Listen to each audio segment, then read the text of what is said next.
According to Auto Trader in 2015, about 72% of car owners do their own car maintenance. Now, the other percentage of these people probably don't even know how to do their own car maintenance. So I have researched thoroughly on how to change the oil in your vehicle, and I have also helped my father change the oil in his vehicle. I think that is a great asset to be able to change your own oil, especially if you do not want to have to pay somebody to change it for you. You will be able to save money in the future by changing it yourself. So today I would like to inform you on how to change the oil in your vehicle. You are going to need to have steps taken before, during, and after the oil changing process. So starting off with the steps you need to take before. You need to first purchase an oil and oil filter.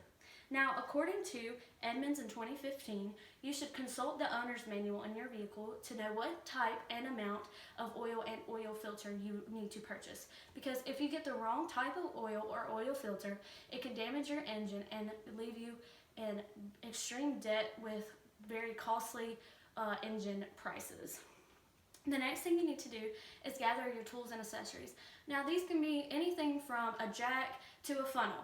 According to SuperStreet in 2007, if you're too cheap to buy a funnel, then you can just cut off the bottom of your oil can that you just had and pour the new oil into it.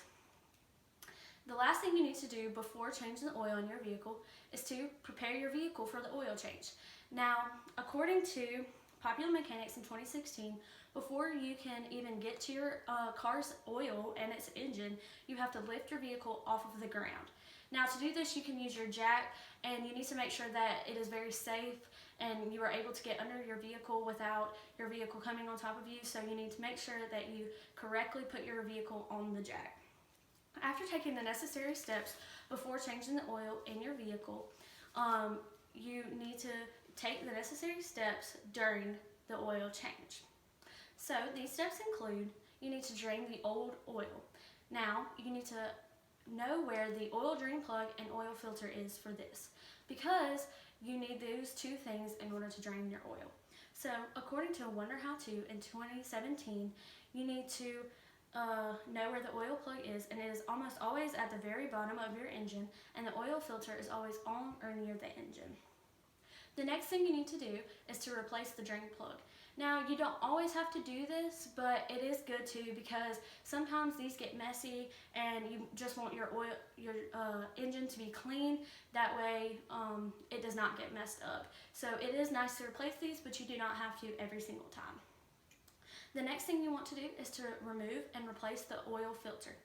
Now, to do this, all you have to do is unscrew the old oil filter and put the new one on. But before putting the new one on, and according to Wonder How To in 2017, you want to dip your finger into the oil can and rub it on top of the new oil filter, because this just creates a seamless transition between the old oil filter to the new oil filter.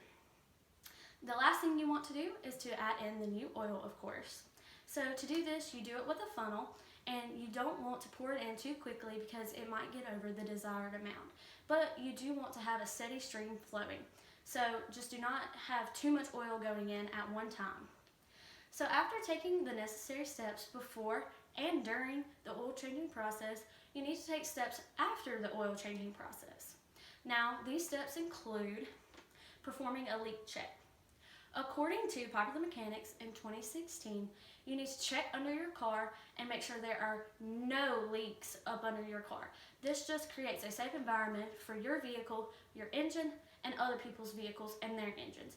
Because if your oil transitions over to a different vehicle, it might mess up their engine, and you just want no leaks and no oil drips off of your vehicle. So make sure there are no oil leaks.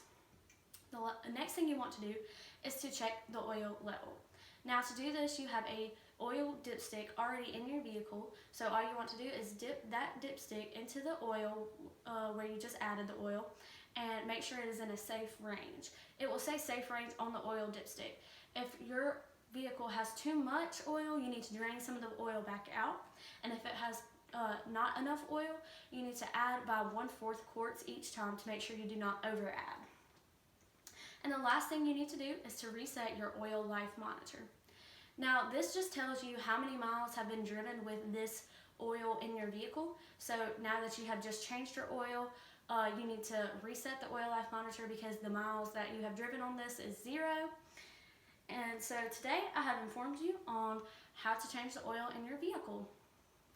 We have talked about what you need to do before, during, and after the oil changing process. Now you should all be able to be a part of the 72% of people that do their own car maintenance.